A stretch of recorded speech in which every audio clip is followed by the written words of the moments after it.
आई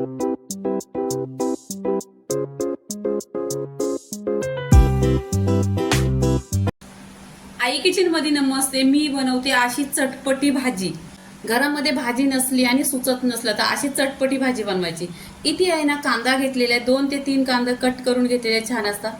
आता पुढचा मसाला. इथे मसाल्यासाठी कोथिंबीर घेतलेली आहे, सफेद तीळ 2 ते 4 मिरच्या आहेत आणि इथे लसूण घेतलेली आहे. इथे सुकं खोबरं आहे. हे वाटण आहे ना भाजायचं नाही, हे वाटण आहे ना असंच मिक्सरला पिसून घ्यायचं. जर तुम्हाला लागलं तर ह्याच्यात पाणी टाकायचं. इथे आहे ना वाटण छान असं वाटून घेतलेलं आहे.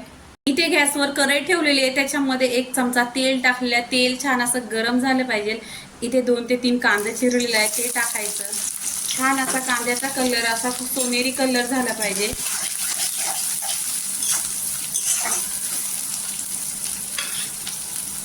इथे कढीपत्ता टाकलेला आहे फ्रेश. इथे कांदा आहे ना गोल्डन झालेला आहे. चवीनुसार मीठ टाकायचं.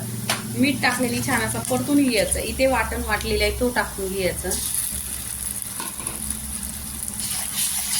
इथे पहा वाटण टाकल्याने आहे ना हे वाटण छान असं तेलावर परतून घ्यायचं.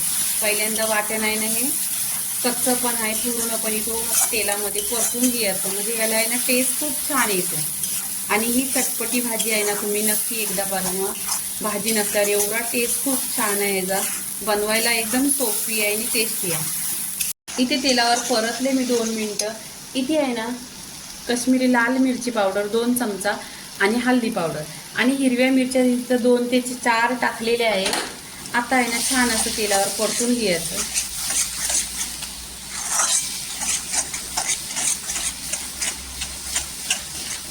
इथे आहे ना पाणी टाकायचं.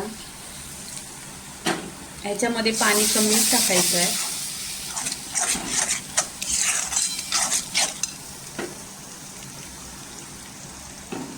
पाणी टाकलेले ना छान असं मिक्स करून घ्यायचं.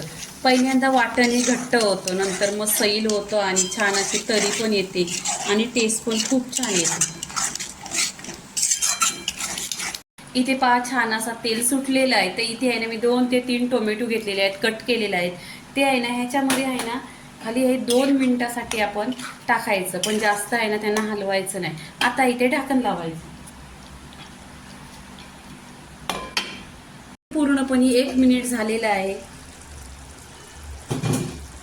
आणि इथे भाजी छान अशी झालेली आहे. ही भाताबरोबर खा, भाकरी बरोबर खा, 1 नंबर लागते. इथे आहे ना कोथिंबीर टाकायची. कोथिंबीर टाकल्यानंतर मिक्स करून घ्यायचं. आता इथे ही भाजी प्लेटमध्ये काढून घ्यायची. पहा प्लेटमध्ये भाजी छान अशी गरम गरम आहे ना. आणि ही आहे ना थंडीच्या दिवसात किंवा पावसाच्या दिवसात 1 नंबर भाजी लागते, कारण ह्याच्यामध्ये आहे ना सफेद तीळ आहे. तर पूर्णपणे प्लेटमध्ये ठेवलेली आहे. वरून कोथिंबीर टाकायची आणि ही बाजरीच्या भाकरीची 1 नंबर लागते. तर भाजीची रेसिपी पूर्णपणे झालेली आहे. लाईक करा, शेअर करा, सबस्क्राईब करा आणि नेहमीच खात राहा. धन्यवाद.